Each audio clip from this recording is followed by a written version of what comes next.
I think I see Stephen Dudley in the room.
All right, let's start over.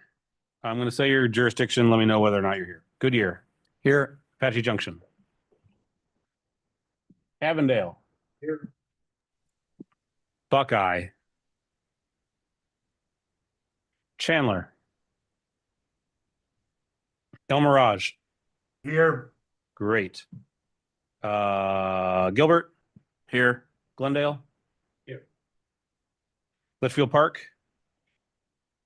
City of Maricopa. Here. Maricopa County.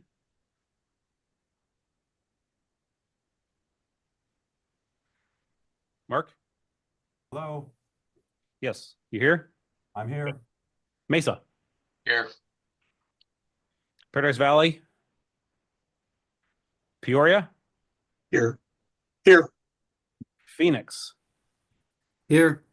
Queen Creek. Salt River Pima. Here. Scottsdale. Surprise. Here. Tempe. Here. Tolleson.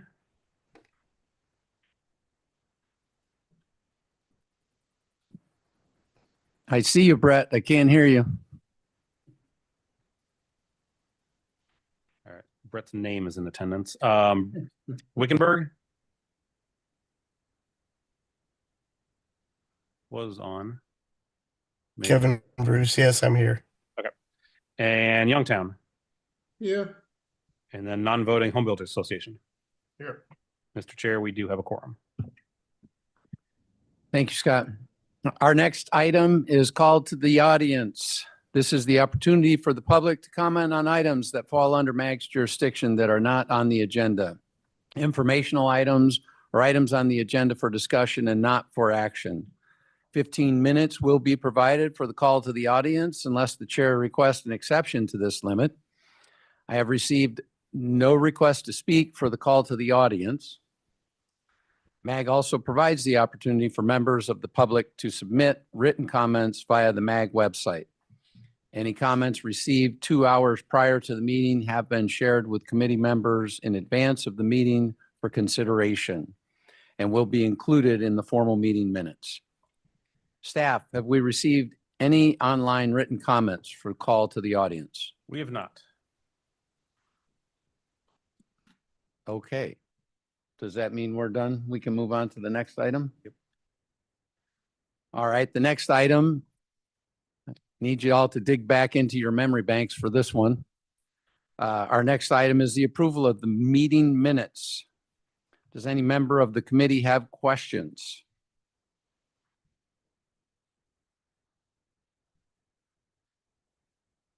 Hearing none, prior to approval of the meeting minutes, there is an opportunity for members of the public to comment. I have received no request for this item. Staff, have we received any online written comments for this item? Thank you, Chair. We have not.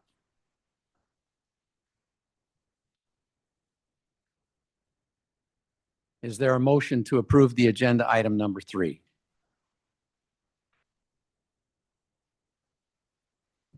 Carl Montgomery, City of Surprise, motion to approve. We have a motion, from Carl Montgomery of Surprise. Do we have a second?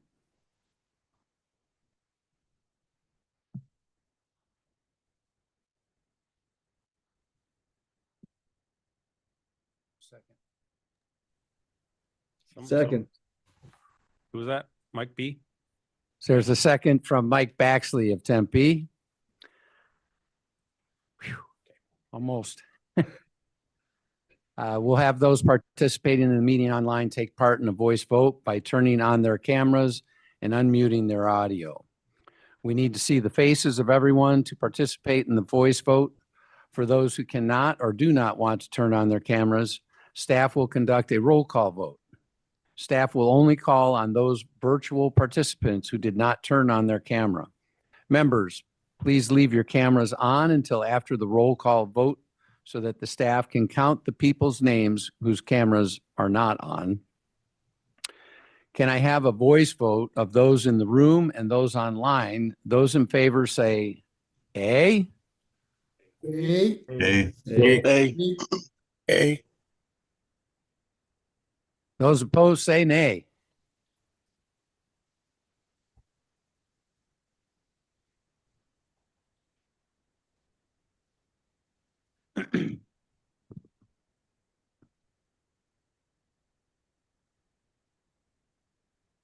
Well, hearing no nays, yeah. Buck, I just showed Yeah, up. yes. All right. So we do have approval. I need to Kevin Bruce. Yes. Motion passes. Thank you. Middle housing regulations and building codes. This item is on the agenda for information and discussion. So I wanted to bring this up because there's House Bill 2720, which I'm sure a number of you are aware of. It impacts 12 of the MAG building code members. So it only impacts those jurisdictions with 75,000 or greater. And it has to do with ADUs. And it's one of those things where we have to make sure that we're in compliance as jurisdictions. And so one of the things that the IRC has done for us, ICC has Appendix BC of the 2024 IRC is for accessory dwelling units. And looking at that appendix and the House Bill 2720, I think that affords us the opportunity to make some tweaks and modifications to the appendix and be right in line with the Senate bill. And I think that would really be kind of the cleanest way that we can look at this requirement from the Senate, the House bill. So, you know, some of the things that I've noticed about it, we could change the appendix, and instead of allowing 1,200 square feet, the House bill says 1,000 square feet is the largest for an ADU. It also affords 75% of the footprint of the house. That's the habitable space. And, you know, the appendix only allowed for 50%. So, and it's the lesser of the two. So, oh, my goodness. That's next. I'm on the wrong one.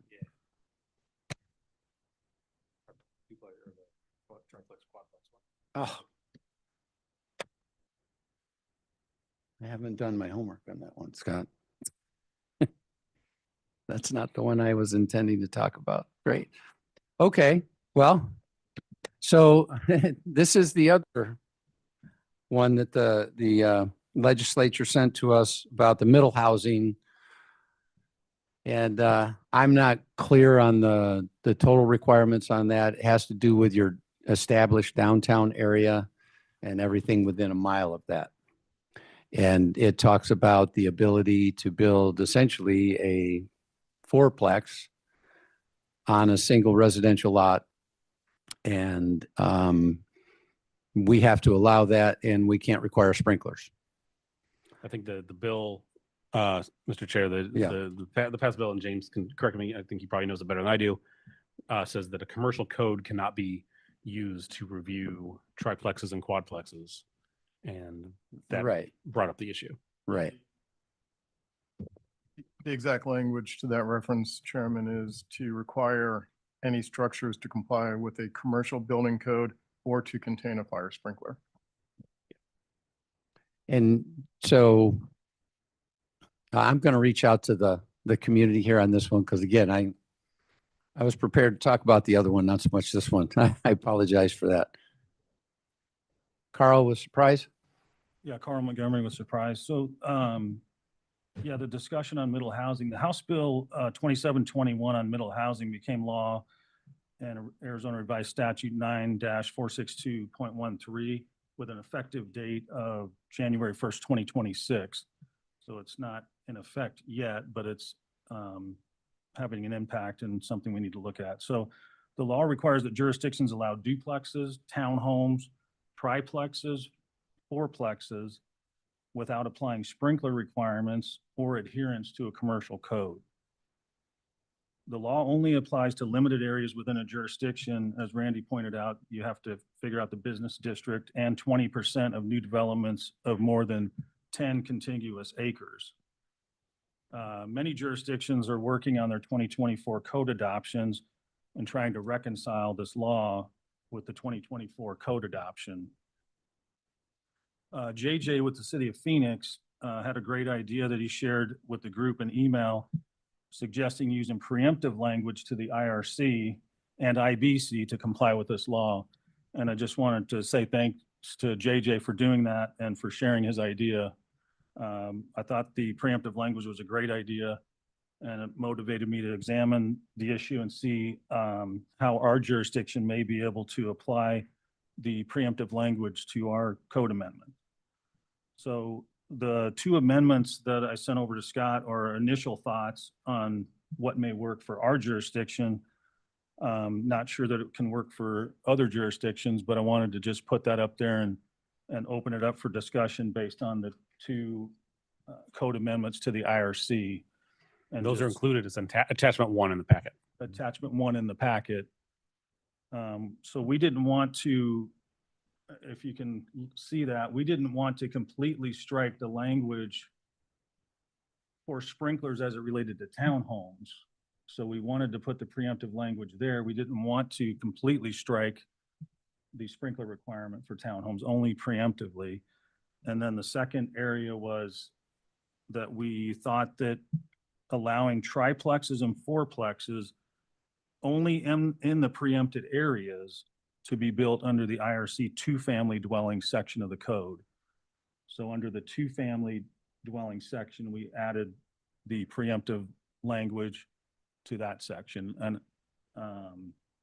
that's just the initial thoughts on that, and just wanted to put it out for discussion and see what other jurisdictions may think or any ideas. And again, I want to point out that JJ came up with the language for the preemptive language, which I think is one possibility for a way for jurisdictions to deal with this, the new law that we have to comply with. So with that, I'll open it up for any comments or feedback. Yeah, I thank you for introducing that and talking about the version that I had sent over of the preemptive language. I think that, JJ, can you state your name for everybody that's online? yeah, this is John Joseph Proska with the City of Phoenix. I go by JJ, and so feel free to keep referring to me as that. There's a lot of confusion with this law, and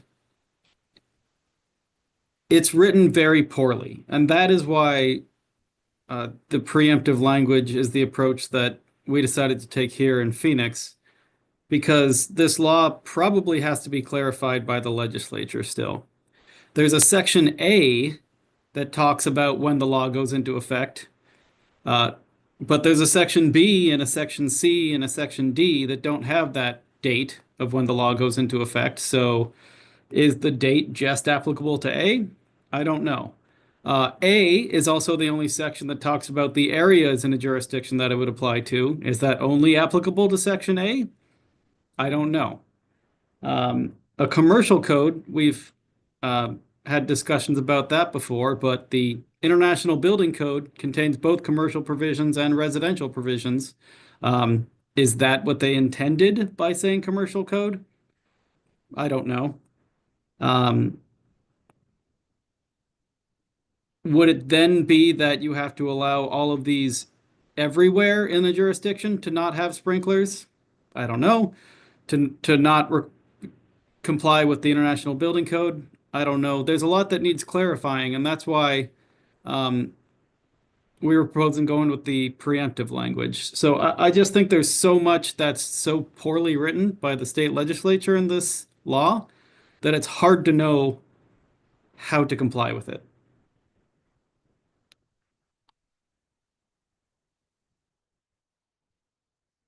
And JJ, are you aware of any efforts to correct this? I haven't heard of anything introduced to address any of this. No, I haven't heard anything introduced yet. It's new, and so I'm sure this will come up, but I haven't heard of efforts to correct it yet. We're going to have Mags Intergov here on a later item, and she's been doing some research, but she hasn't heard anything about it either. Yeah, JJ, this is Randy, City of Goodyear. Is there any definition for what the legislature would consider you quantifying as your business district or business districts? Or is that open to interpretation that you're aware of? I'm not going to say that I know our zoning codes well enough, since I'm a little bit separate from those. So I'm not sure if I can answer that question confidently, unfortunately. Okay. Does anybody else have any ideas what that might be? Or looks like James Ashley with the Home Builders has a little something for us. Yeah, thank you, Vice Chairman. And actually, there are a couple of points I wanted to make, and JJ actually hit upon a couple of the points that I wanted to make in terms of sections A and B being interpreted as standalone different sections. However, when it comes to the definition of central business district, that is listed in state statute right now. It simply says central business district means an area or a series of areas designated by a municipality that are primarily non-industrial and that attract community activity, including the entire geographic area that the municipality has officially designated as its downtown or equivalent on the effective date of the section. So that definition is in statute, how it could be interpreted. In terms of the proposed amendment, this language, in terms of Amendment 1 and 2 that was in the packet, this is very overarching in a good way, so that essentially it states if state law prohibits something, then it is prohibited. If state law allows it, then you have the fallback. So just in terms of how that language is read, and that just brings us to that other point about that JJ actually brought up about paragraphs A and B. Paragraph A talks about the implementation date. It talks about the population threshold. And then paragraph B gets into other things which actually include the sprinkler provision as well, which is being interpreted as a separate component of the bill. So therefore, when we talk about the preemption based on paragraph B, there would be very limited preemption based on the sprinkler section falling under paragraph B. And then in terms of the population threshold, once again, that's also 75,000 listed in paragraph A, but not referenced when paragraph B or the subsequent paragraphs come about. So those are just some observations, but overall, in terms of the overarching language about preemption where state law prohibits it, we feel that state law as it exists here or any other version of a future bill, which I'm not aware of any other legislation that's been introduced at this stage in terms of following state law, this language should cover it. Thank you for that, James. Any other comments? Can I ask a clarifying question? Just to make sure everybody understands, my interpretation of the definition of CBD that you described, it's basically up to the city. Pardon me? The city decides what their CBD is. Yes, they have some guidelines and framework, and then they decide Yeah. the components of that, and it can be more than one area. Right. You know, like Phoenix has, the central corridor, and then they have the downtown core. So I can let Phoenix speak to that, but just in terms of examples of cities that might have Yeah. more than one central business district. But it does exclude industrial. Correct, based on the definition of primarily non-industrial and that attract community activity. Okay. Any other questions, Scott? Carl? I did want to point out one other aspect of confusion with this state law, and that is that it shows up in the zoning section of state law and is primarily geared at zoning. And so the impact to building codes is a little bit up for debate. Additionally, there's a section in the state law, Section E, that says if a municipality does not adopt the regulations required by this, then middle housing shall be allowed on all lots without any limitations. That sounds like zoning language to me. I don't think that the state legislature intended to say that absolutely no building codes, regardless of anything, would not apply to these items if you don't adopt these regulations. And so this state law is such a mess that as to how to interpret it, it seems impossible. Carl, you had a comment? Yeah, Carl Montgomery. Just wanted to bring up another thought that came up in discussion internally after I had sent the proposed amendments to Scott. The question came up about commercial codes and what those are. So, typically we would think of those as IBC, NEC, IPC, IMC, and ANSI, A117, are things that are codes that I would view as commercial codes. So the question came up, what about the electrical provisions? What about the plumbing and mechanical?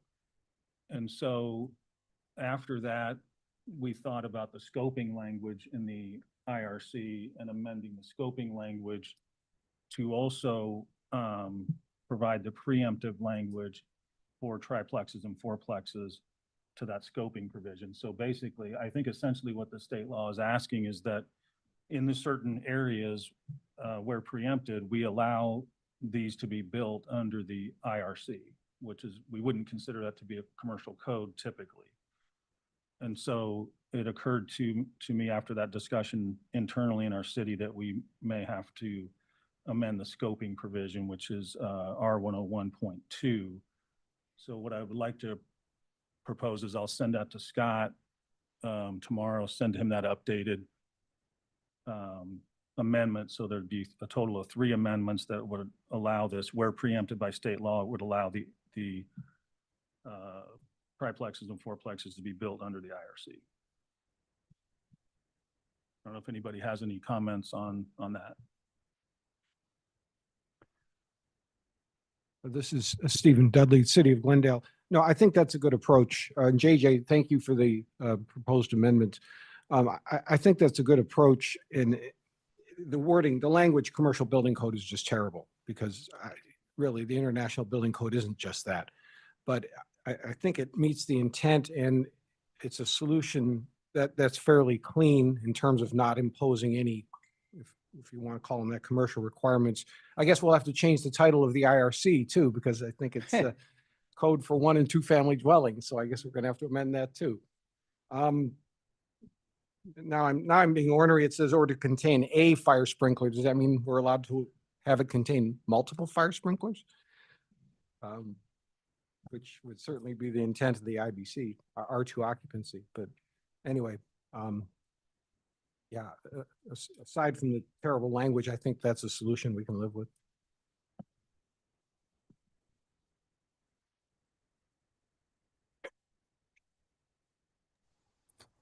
Is there history behind this?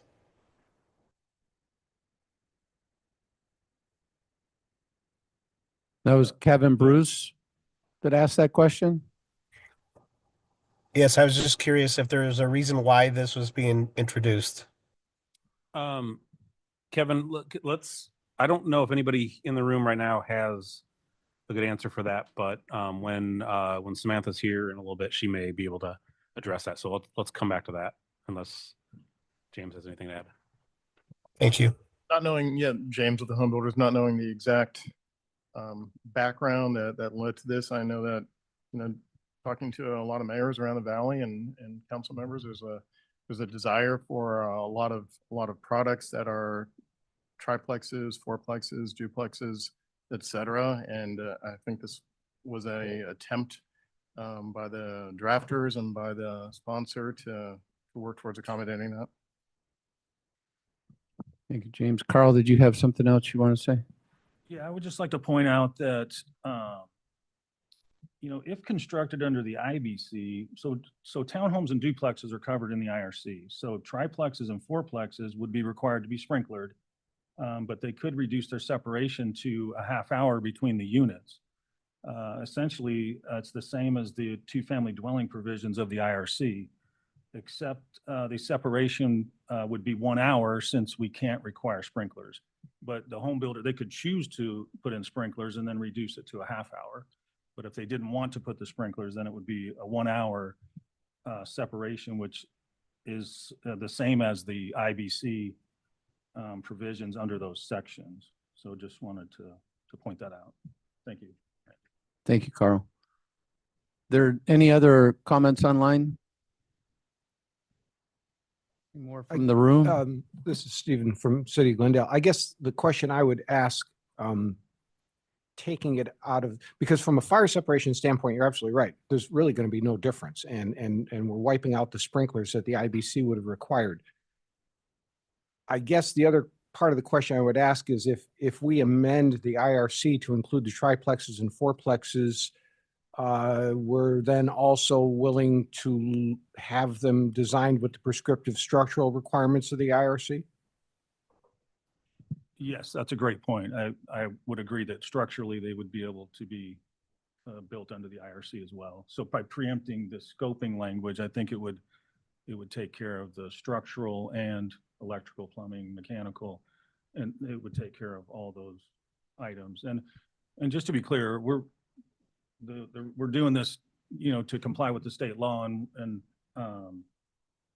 doing it with the preemptive language. I think the preemptive language was a really great approach, and that JJ pointed out and shared his idea on. I think it could be a way to solve it. I know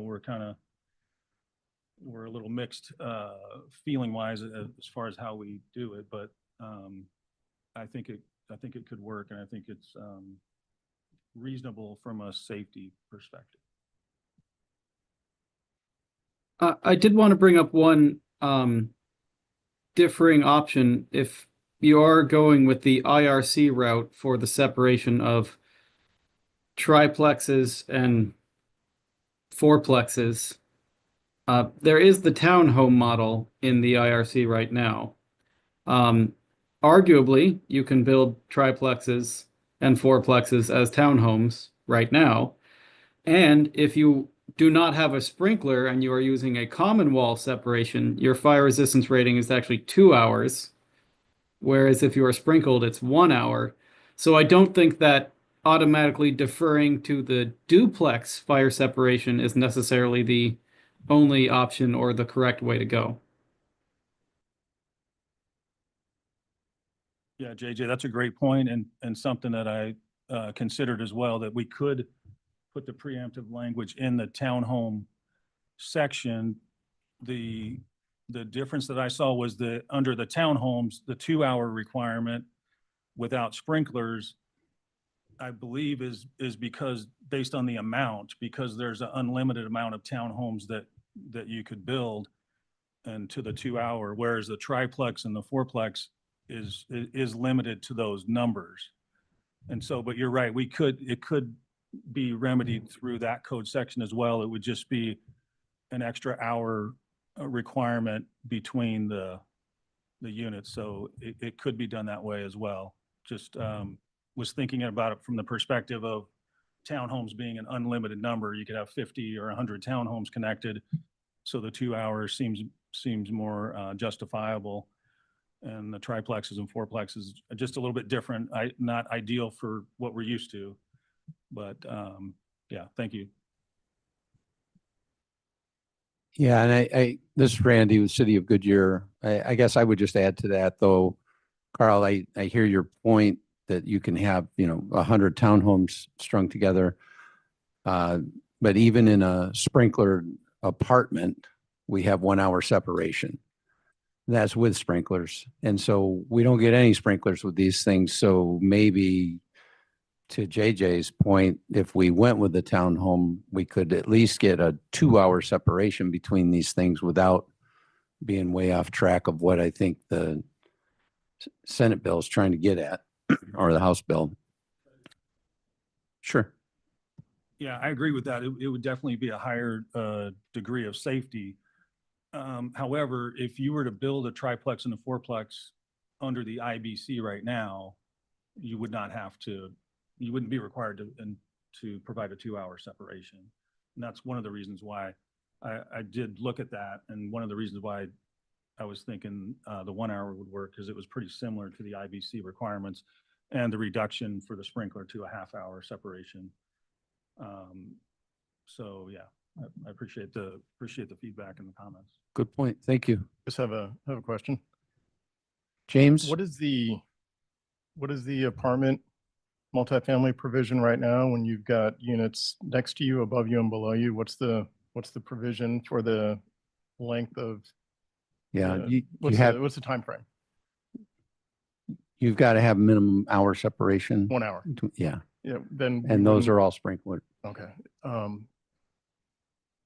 Yeah, based on, some of the comments I'm hearing in terms of a 1 hour separation to be consistent with duplexes for a triplex and fourplex max would seem appropriate, and that's something we'd support.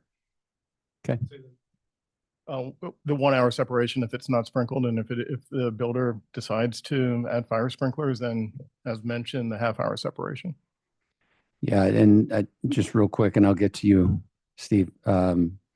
You mentioned above, below, and so when we talk about a quad, we could have these units stacked on a single lot and only have 1 hour separation with no sprinklers. And so therefore the life safety risk is increased because we don't have that 2 hour separation between units or a 1 hour with sprinklers. And so that's kind of why I tried to make that point, is because nothing says that a quad has to be straight up and down. You can have 2 units on the first floor and 2 units on the second floor and no sprinklers, 1 staircase. And if you have a fire and only 1 hour separation, it just increases the life safety risk. I think that would always be a reflection on what could happen, but just in terms of for consistency, we'd like to stick with 1 hour. I hear you. Steve? Yeah, thank you, Randy. Yeah, this is Steve, City of Glendale.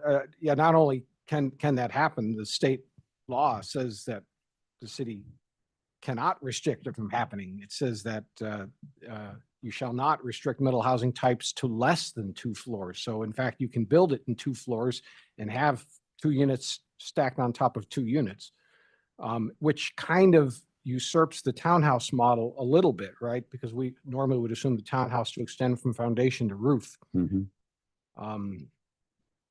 Again, a duplex, the IRC would certainly allow the duplex to be stacked with a 1 hour true horizontal separation between them. So. Yeah. you know, if we file it under the duplex category, we have to be aware that we're still living with a 1 hour horizontal separation as well. Is there a height restriction in this bill? Anything to prevent me from doing a 4-story building It says that, or a 3-story? it says subsection B says the municipality may not do any of the following. Item 2, B2, restrict mental housing types to less than 2 floors. So I guess that means we can restrict them to less than 3 floors. We just cannot restrict them to less than 2 floors. I see. Okay.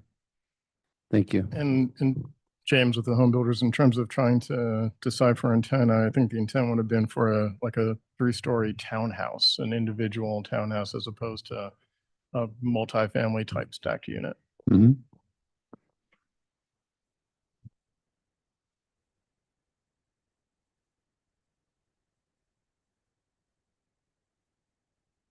So,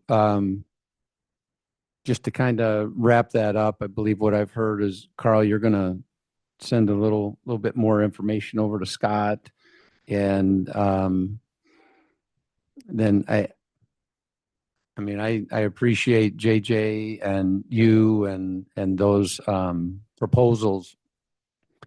And then again, with the population restriction, that would mean that 13 of the municipalities within MAG would be affected by this. So I think it's a good place to start. And we're not making any decisions here today, but it could be a topic for a future conversation, or someone could just use what it is you've provided and use it in their jurisdiction. Yes, I'll follow up with the scoping provision that we added and send it over to Scott so he can send it around. And then I do very much appreciate all the feedback and comments. They're valid points about the 2-hour separation. It is a possibility to do it under the townhome section. The only thing I'd have to research a little bit that I didn't was the horizontal separation requirements. I don't know if the townhome section has horizontal separation. So they have the 2-hour requirement for non-sprinklered townhomes, but I don't know if they're going to pick up the horizontal component of that. But definitely appreciate the feedback and the discussion on the whole topic. So thank you. And so I'll get the additional amendment from Carl. I'll post all 3 on our website and send out an announcement to the entire Gov delivery list so that anybody who wants a copy of that will have access to it. Thank you all for that. And if I could just remind the folks online, if you're speaking and even in the room, when you're speaking, please announce your name and jurisdiction, just so we know who's making the comments. Thank you. Number 5. And before we begin the next item, I want to apologize. The confusion of who was leading which discussion, that was completely on my fault. I reversed on the script and said that the chair was leading the previous discussion and that Carl will be leading this one, and it is clearly the reverse. So that is not a reflection on our chair. Sorry. Yeah, I'm not going to let that stand. I goofed. So I should have been prepared for everything. That's all right. Thank you, Scott. Number 5, definition of accessory dwelling units. This item is on the agenda for information and discussion, and will be a discussion led by Mark Sipes from Maricopa County. Yeah, thank you, Mr. Chair and fellow members. I brought this up because there's a lot of discussion about ADUs, accessory dwelling units, in the news and the legislature and things. And the building code is pretty clear on what a dwelling unit is. It's independent sleeping, living, sanitary, and cooking. What tends to be a little bit muddled is the, to what extent cooking may be. And we have seen all over the place here, casitas being 800 square feet, casitas being 3,500 square feet. We've seen pool houses that rival my house, actually.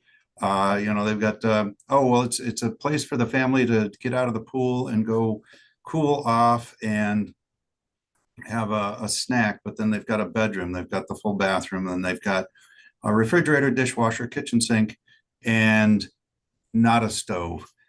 So it's just we're trying to kind of wrangle things in a little bit because we're going to have to define what a dwelling unit is and then add to the confusion, but not to go against the grain of other divisions in our department.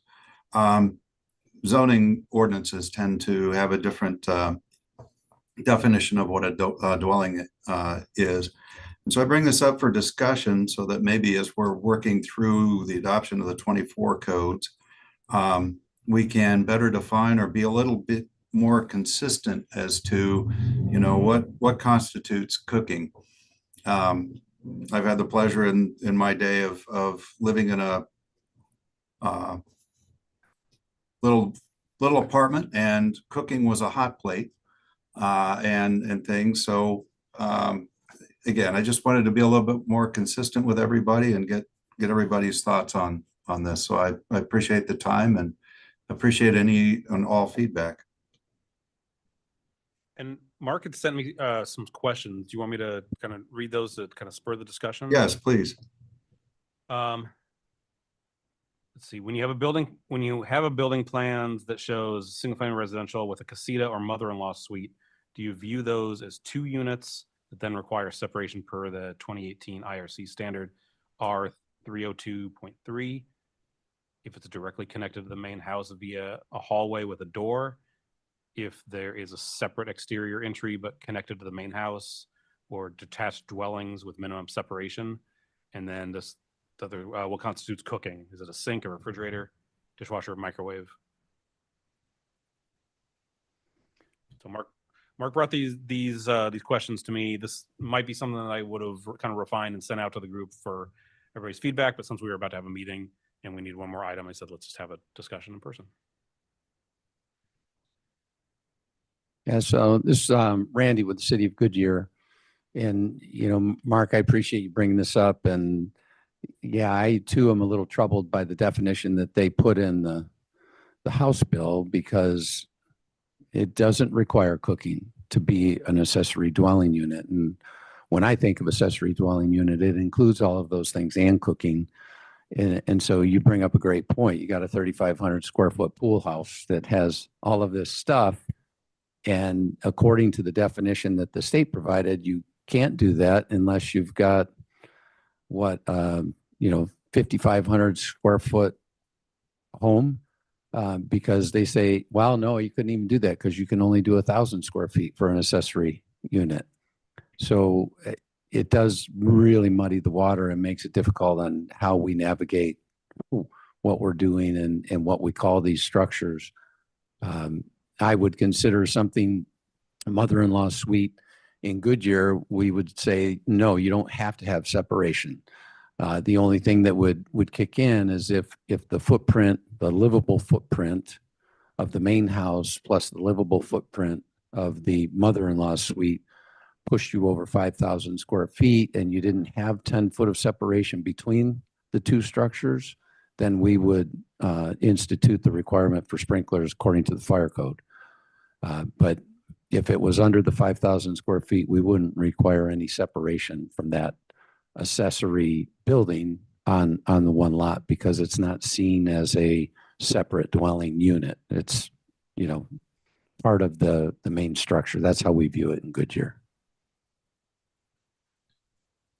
And yeah, Cooking we view as having a full-on range. So you've got to have a full stove in order for it to be considered cooking. You can have a microwave. You could have a cooktop, and we wouldn't consider that full cooking. okay. And the intent of the IRC is, you know, you've got your lot and you've got your house and an accessory dwelling, or you've got your outbuildings. You're building all of those under the IRC, under the presumption that it's all of yours, right? And so if you're something in your garage, detached garage, your detached pool house catches fire, it's all on you. It's not on your neighbor and things. But as we start getting into the now we can start, there are no restrictions on letting these out or, leasing or whatever. Basically, you can have an apartment complex on a parcel, and now we're breaching that intent of that separation requirement and life safety for each individual family. So I appreciate the feedback, and thanks for reminding me. I had a couple of different scenarios to talk about. The whole house that's split with the little mother-in-law suite, or the kids graduated from college, they come back home for a little while, they've got their own suite, but it's interconnected with the rest of the house. But then if you've got one that's not connected, basically, and we did have a plan here, this was what sparked my curiosity. We have a plan currently under review that has a sort of interconnected two residential units over the basement, which is yet a separate dwelling unit. So, we're going back and forth as to whether to count that as all one or three. And they've got full-on kitchens.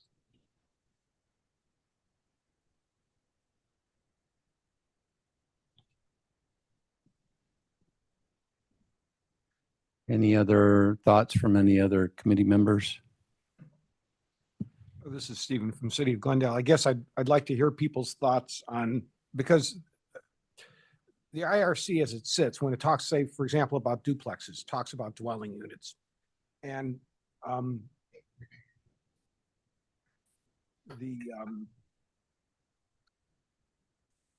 definition of dwelling unit in the IRC is single unit providing complete independent, uses the word independent, which I think is important, living facilities for one or more persons, including permanent provisions for living, sleeping, eating, cooking, and sanitation. Of course, the accessory dwelling unit definition in the law, the state law, says it may contain kitchen facilities, doesn't say it must.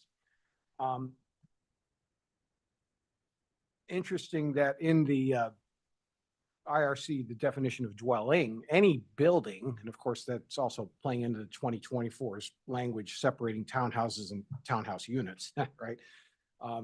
That contains one or two dwelling units, used, intended, designed, or built to be built, used, rented, leased, let, or hired out to be occupied, and that are occupied for living purposes. So it's unusual to see the IRC address renting versus owning, because even though I know the intent is there, they usually have stayed away from that issue.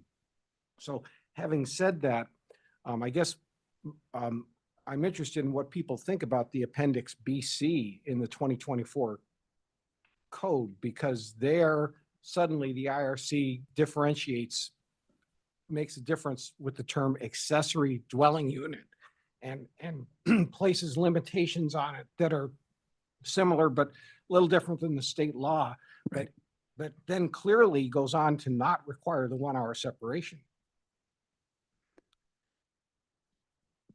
Right. And that's why, when I look at that and I look at the what the state has done, that's why I look at maybe amending that appendix to be more in line with what the state has required. But I think that kind of puts those of us that have to comply with that in a tight bind because of the definitions and how they are. Because what we might consider a casita, according to the state, it's an ADU. And so you're limited to only 1,000 square feet on that ADU, or 75% of the habitable space. And so it just becomes, it's a difficult one to navigate. And I haven't figured out the answer yet. And I probably won't before I retire. So it'll be somebody else that figures it out. But anyway. Well, this is Stephen again. I would suggest that since, and again, the state legislation is not very precisely written, but clearly it calls out an ADU, and it does set some limits on area and percentage of the main dwelling, just like the Appendix BC does in the 2024 IRC. And so I guess I would suggest that, you know, obviously the attempt is to build more affordable housing, build more housing. That's really what this is about. But it does place some limitations on it. And so I guess that doesn't mean you can't build something bigger, you know, a casita of 3,000 square feet. But I guess I would suggest that then suddenly such a structure is also not subject to the restrictions and limitations that this state law is imposing. Right. And so then how do we define that? You know, are we compliant with the state requirement, or are we going off and doing something different? We're not going to call it an ADU anymore. We're going to have to call it something different so that we're not in violation, because the state requirement limits it to 1,000 square feet or 75% of that habitable footprint. So you can't have 1,200, you can't have 3,500 as an ADU. It can't be done, even if you've got a 10,000 square foot home. It's not going to allow it, and you have to have an acre in order to do it. Hey, Randy, this is James. Just wanted to clarify, make sure we're on the same page when it comes to the size of the ADU. Paragraph regarding the size is an ADU that is 75% of the gross floor area of the single family dwelling on the same lot or parcel, or 1,000 square feet, whichever is less. So therefore, the bigger the house, if you have the room, the bigger the ADU, even if it's This Randy with City of Good, it says whichever is less. whereas less of the two. Correct. Okay. So you can't be bigger than 1,000 square feet. It's whichever is less. So if 75% of the floor area is less than 1,000, then you're limited to that. But if 75% of the floor area is 2,000, you're limited to 1,000. I'll go back to that one. And then I guess in terms of the definition of ADU, the paragraph, and we discussed the kitchen facility issue where it may include its own kitchen facilities or may not. And in terms of what that consists of, it's open to interpretation in terms of what a kitchen facility could be. But whether it's called a ADU or a casita or a guest house, it could fall under that definition. Yeah, again, I think the wording of this is really not great. It doesn't provide us with a clear-cut path on how we apply this, because I've got casitas that are well over 1,000 square feet all over Goodyear currently. And if I now need to call those ADUs based on the state, definition of what an ADU is, because they don't contain cooking facilities. And so if I have to say that's an ADU and I have to limit it to 1,000 square feet, then I'm prohibiting, my residents from being able to do what they want on their lot. Yeah, we wouldn't want to see you boxed in on that. Yeah, and I think that's what this does. I would hope that the legislature would look at this and say, we need to make some tweaks here because it is restrictive. Georgi Pavlovich here, Glendale. Also, I understand the intention of building the more housing and everything and meeting building codes and everything, but we cannot neglect other city departments and utility companies. Trust me, no city in the valley was ever planned in their improvement plans for single family residents to have 3 independent living there with a 200 amp panel with like the 3/4 inch water line and stuff. So nobody's talking about that. Our city council is pushing for us to have a dedicated water and sewer line for each livable unit. So they don't want that you depend on a primary landlord for everything else. Then trash cans, how sanitation will work. I mean, everybody will have one recycling can, one. I mean, it's just creating complete domino effect just for having originally good intention to provide more housing, but then without thinking thoroughly, as you mentioned, is very poor language put there. And again, if you're allowing ADUs and people have big lots, why would you limit them in a maximum square footage? You're absolutely right. I mean, we will make people cheat. We'll make people tell us, hey, this is my playroom. Understand? Like, just because, again, we cannot put and channel it to fit 1,000 square foot. So that's my opinion. I encourage everybody to talk with their water department and water services department and think what they think about this. Yeah, Jordy, this is Randy, City of Goodyear. Jordy, that very good point, you know, and you didn't mention the big red trucks that come down the street or the ambulances and then the other requirements in this legislation that says you can't restrict parking on the street. You can't make additional parking requirements, and they have to be separate. They have to have their own independent access. Well, we've got a lot of these places that have a 5-foot side yard.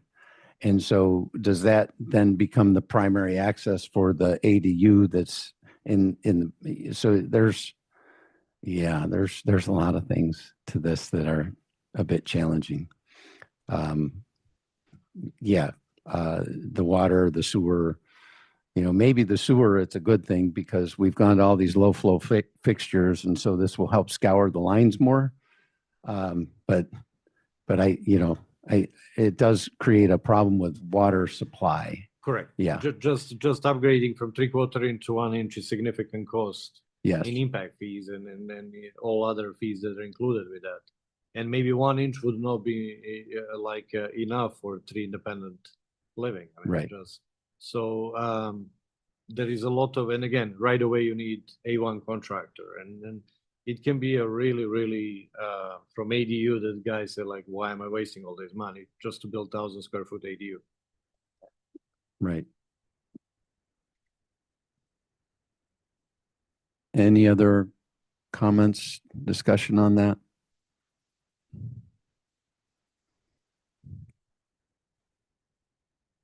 Mark, I don't know that you got the answers you were looking for. I wasn't going to look for any answers today. It was just, again, open up the discussion and you know, as we're working over the next couple of months and we meet up again, you know, share whatever we've come up with. Thank you for that, Mark. Thank you. Yeah, Randy, thank you. Carl Montgomery. I would just like to add, so in our jurisdiction, the planning portion of this has already been written to comply with the state law. So we are also in conversation regarding the Appendix BC and whether to adopt it or not in our code amendments, in our code adoption. And we did a little exercise with Appendix BC and looking at what we would have to strike out of it. And there is a fair amount that we determined we'd have to strike out of that. There's a fair amount of amending that would need to take place for us to adopt the Appendix BC. We haven't made a decision on it. We're still looking at it. So, just wanted to throw that in there that we're considering it, but we haven't made a decision on it yet. Thank you. Thank you, Carl. Randy with City of Goodyear. So if you don't adopt Appendix BC, where will you go to regulate these structures? What would you use? I would say the regulation would be strictly based on the planning ordinance that was drafted to comply with state law. And then there would be some areas of interpretation. For instance, if you have an attached dwelling unit that has a door between the unit and the primary, is that a accessory dwelling unit or not? Like in our jurisdiction, we would say that that's not. Okay. Be things like that would have to be determined, and you wouldn't really have it would have to be an interpretation. You wouldn't really necessarily have the exact code language other than what was in the ordinance that the planning approved based on the state law. Okay. It's like the definition, for example, of the ADU. They adopted the state law's definition in their planning ordinance. And the Appendix BC has a definition for accessory dwelling unit that is Doesn't match. likely different from that. Yeah. So there's a bit of work to do amending that BC, I believe, if jurisdictions were looking to adopt it, we haven't made a conclusion on that yet. Great point, Thank you. Carl. Thank you. Any other comments? This is Stephen from City of Glendale. I guess I'd throw a point out or a question to Carl. Again, if you look at the state definition, or if you look at Appendix BC, which places limitations, it defines an accessory dwelling unit, but also places limitations on it, right? I mean, for example, BC says that, you know, it has percentages in terms of area, 1,200 square feet. I think it even says, bear with me here.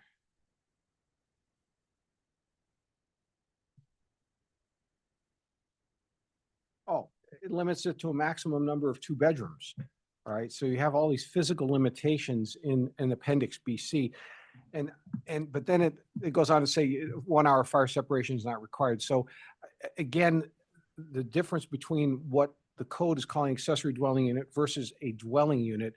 And you say, well, what if you don't adopt Appendix BC? Well, how would we regulate it now? I mean, you know, if you have a separate dwelling unit, a guest house, which has cooking and sleeping and living facilities, you know, we regulate it now under the IRC without the benefit of an appendix. The only thing with this appendix is that it places some limitations on the size of the accessory dwelling unit, limits it to 2 bedrooms, and then it goes on to say you don't have to have a 1 hour separation. So I guess my point is, if it didn't fall within these limitations and we attached it, for example, to to what we consider the main residence, which we can do now, right? Right.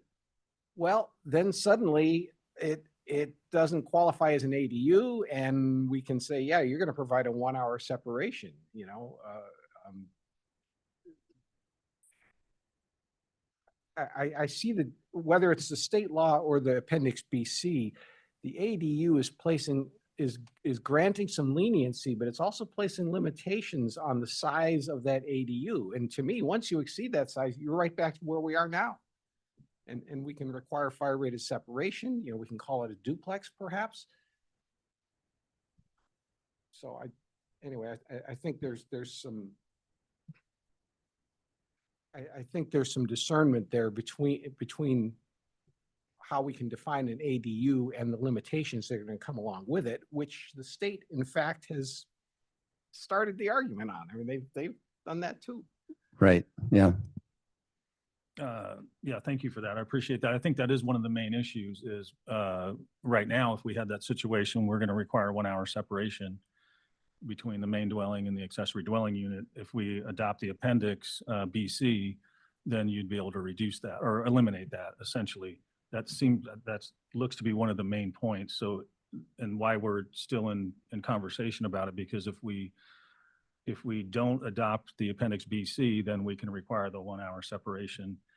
But just trying to look at the intent and was that the intent of the code and adding that appendix, or were they really trying to allow more options and allowing that reduction with the other things of connecting the smoke detectors and other safety features? But I agree that there's a fair amount of amending that would have to occur to get those two to line up.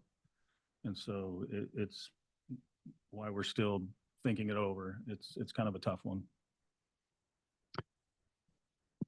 Yeah.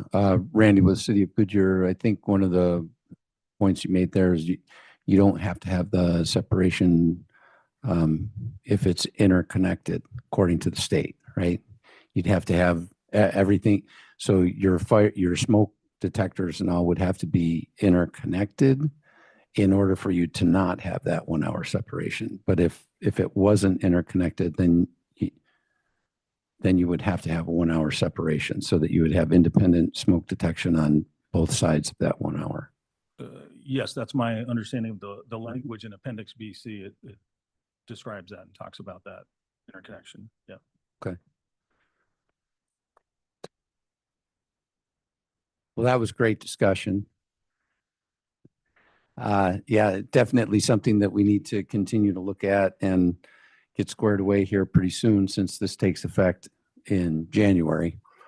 which seems like a long ways off, but yeah. I thought March was a long way off. This one is, that's right. It went January 1. Now I'm stuck between middle housing and accessory dwelling units. So anyway, okay.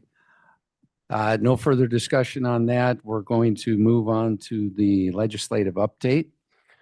This is on the agenda for information and discussion, will be presented by Samantha Klakulak.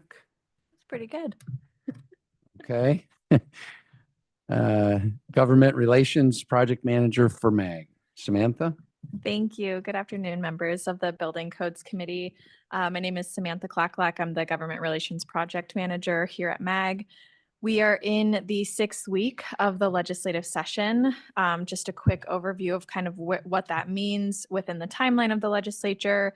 The deadline for bills to be dropped has passed, and the deadline for bills to be heard in their chamber of origin is this coming Friday, February 21st, barring special committees and late introduction of bills. We continue to monitor several bills related to obviously transportation, housing, environmental quality, and then other bills that impact the work that you all do here and that we do here at MAG.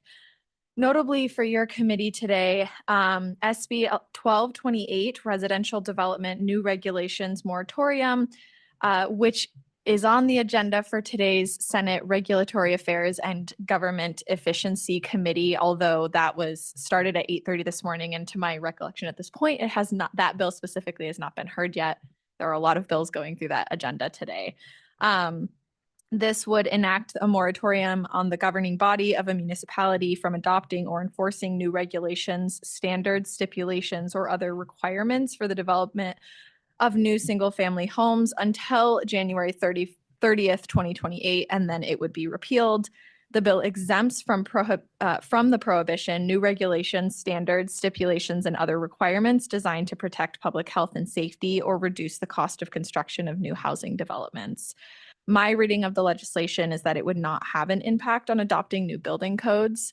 But I just wanted to note that the bill is going through committee today as well. And I will be tuning into the testimony that they have and the questions that are asked. House Bill 2301, Solar Building Permits Approval Process. This is not on a committee agenda in its chamber of origin. However, that does not necessarily mean that a bill cannot be heard at the legislature. But this does require municipalities and counties to adopt an instant permitting process for home power installations, requires that an option be provided for home power building inspections to be performed through offline field reports, and specifies the stipulations of those reports as well as relevant home power related definitions.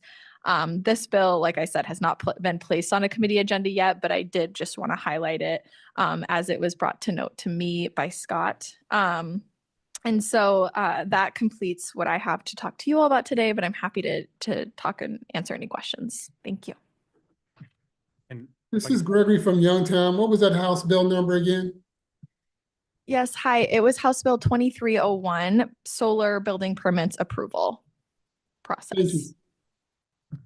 And we had an earlier discussion about, which one was that? 2721 duplexes right with the middle housing, which you had looked into. There's not a fix for that. So we discussed that. There was a question, Kevin, if you wanted to restate your question, I think it was, why?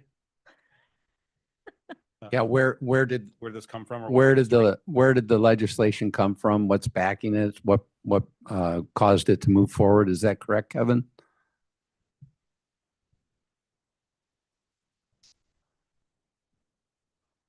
I think we lost Kevin, but that was a good question. Do you have any idea what's backing that legislation? I apologize. Are you referring to 2721 from last session? Yes. I'd be happy to look into it. I don't want to speak on behalf of the proponents of the bill without looking into what the testimony was and who was really pushing it. But I'm happy to look into that and provide an update and have Scott send that to you all. That would be fantastic. Thank you, Samantha. Randy Westcott, City of Goodyear. I have a question about the solar permitting process, the instantaneous. Do you know if a jurisdiction has implemented and is utilizing solar app process for photovoltaic, residential photovoltaic, if that would be in compliance with this particular bill? And thank you for that question. So are you asking if they currently have it, if it would be in compliance if this bill were to pass? Yes. Yeah, that is the language that they are using specifically. So I would say yes, it would be in compliance. Okay. If this bill were moving through the process. Hey, Randy. Yeah, James with Ashley, Home Builder. To that point, I don't know how exactly it lines up with the bill, but my understanding in my conversations with the Development Services Department in Phoenix is that they do use that app. Yeah, we also use it in Goodyear. And I believe there's some other places that are using solar app. I can tell you it's pretty nice to have all of those things going through solar app. It certainly reduces staff time in the office, and the materials that are provided on site for the inspector once they arrive, it's pretty cut and dry. Our old process was basically the inspectors were reviewing the plans and all out in the field while they were doing the inspection, and that was quite time consuming for our inspection staff. And that was just so we could get these things in, through, issued, and out in the field quicker. But we did move to solar app this past year, and we've had some really good success with that. And one thing I would add as well is I have the bill right here. I always come with my homework prepared. But the specific language in the bill, it says online permitting process, the online permit, again, it doesn't specifically state that solar app that I think you're referring to, but it does say the online permitting process must be capable of processing home power applications for at least the majority of types of home power installations installed in the state, including applications for energy storage installations, associated infrastructure and equipment. And so from my understanding, and I'm no expert in this area, it sounds like that kind of aligns with what you're referring to.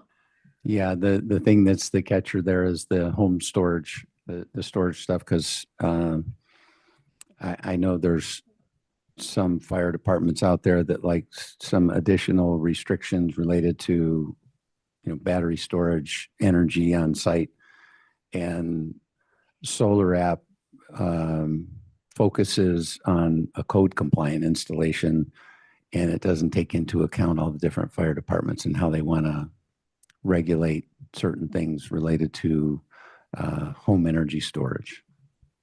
So just for the jurisdictions out there that may be thinking about that, it's good to know that that language is in the bill, because you're going to have something that also addresses that instantaneously. And so it may be time to have a conversation with the fire departments and let them know that the state has basically mandated that you kind of got to let this stuff go if it's code compliant, If this passes.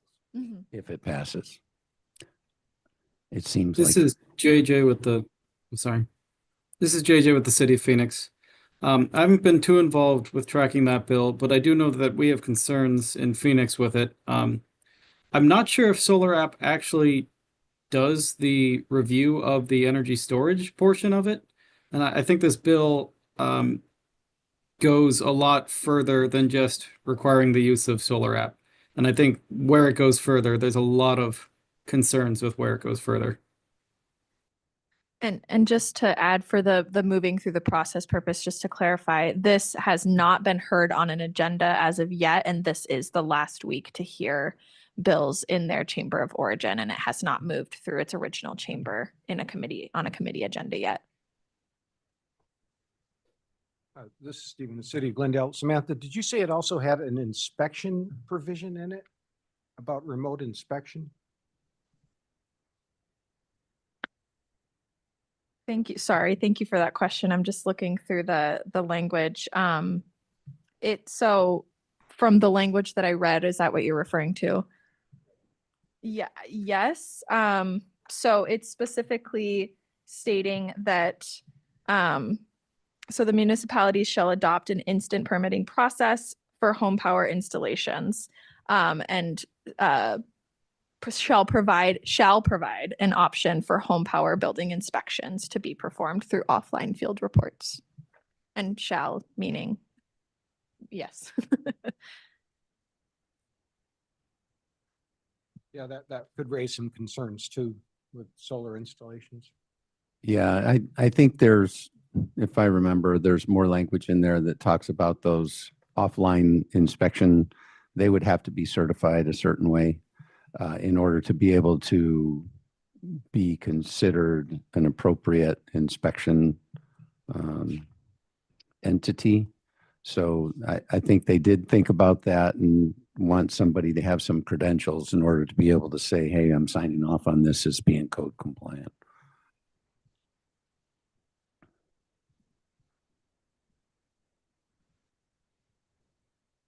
Any additional questions for Samantha? Mr. Chairman, I do have one question. And this is not on any of the bills that were brought up, but do we have an update on SB 1353? I would have to look at what bill that is specifically. I apologize. That would have been the one that put timeline restrictions on plan review.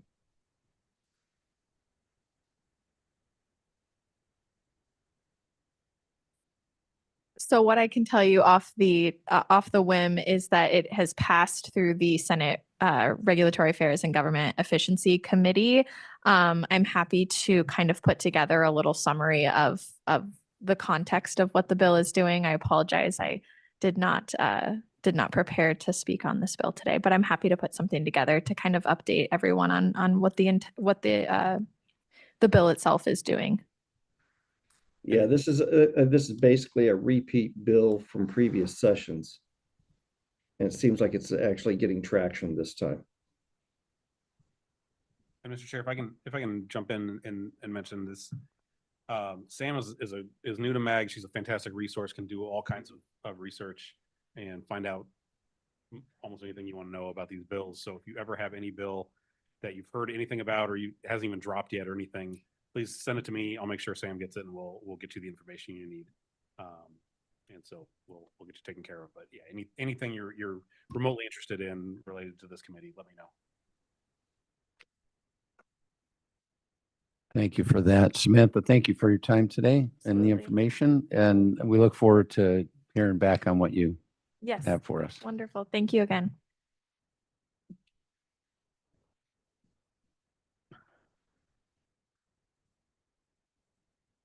And that brings us to item number 7. MAG Building Codes Committee Vice Chair. This item is on the agenda for information and discussion. And I just wanted to let you all know that as of March 6th, this guy is retired and I will no longer be the chair. I will no longer be a government employee. And so I'm stepping out of the picture for a bit. And Carl Montgomery, our current vice chair, is going to move into the chair position, and we are looking for someone who would be interested in the vice chair position. So if you have any interest in becoming the next vice chair, for the timeline, Carl will fill out the rest of Randy's term through the end of this calendar year, and then his own 2-year term through the end of 27, unless he retires early. And so the new vice chair would be vice chair for the rest of this year, and then those 2 years, and then become chair for the next 2 years again, unless you retire. So if you're interested, let me know, and we'll get it's not that complicated. We just need a letter from your city manager, and I can help you get that formatted and written, everything.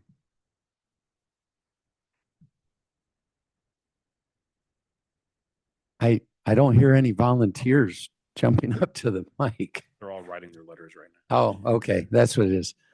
I'm happy to hear everybody's writing their letters. Okay.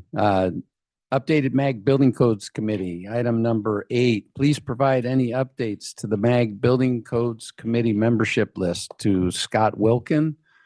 That was one of the attachments that's passed out. If there's any updates to be done, please make sure that Scott gets that so he can keep that updated. Also, the next item, number 9.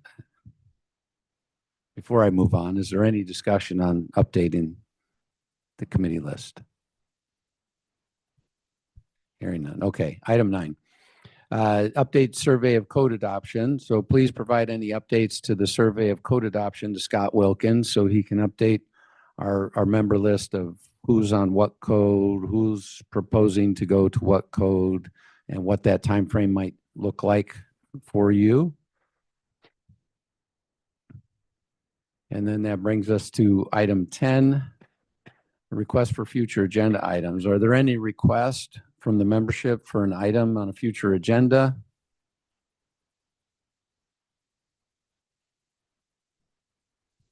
Hearing none, the next agenda item is comments from the committee. So comments from the committee, are there any comments or announcements from the membership?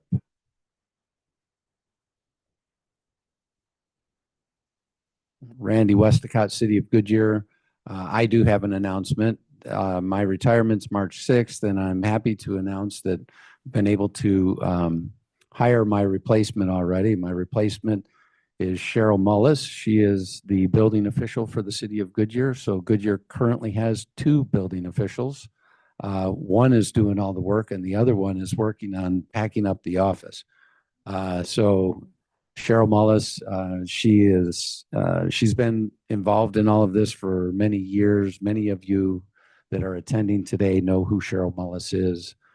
She is, she's a heck of a resource. She's a sharp person, and she will definitely reach out to folks when needed. But she's also a resource for folks. So please bring her into the building official loop with open arms. She's pretty excited for the opportunity, and she's doing a great job. She has for the last 2.5 years while I've been on a permit adoption process, and she's been doing all of the office work, and I've been doing permitting software. So she's really been calling the shots for about 2.5 years now. Any other comments from the committee? Carl? Yeah, Randy, Carl Montgomery, City of Surprise. I just wanted to say thank you. You've been particularly helpful to me in getting me connected with the MAG Building Codes Committee and also ASBO as well. And just wanted to say thank you for that. And I wish you well in the retirement, and happy to know we're going to be seeing you in the future at future events. And just wanted to say thank you for that. You helped me a lot and the City of Surprise, and it's appreciated. Thank you. Thanks, Carl. This is Mark Sipes of Maricopa County.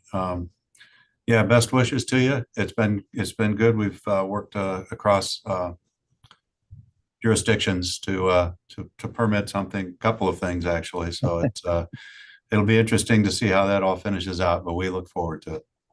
Good luck.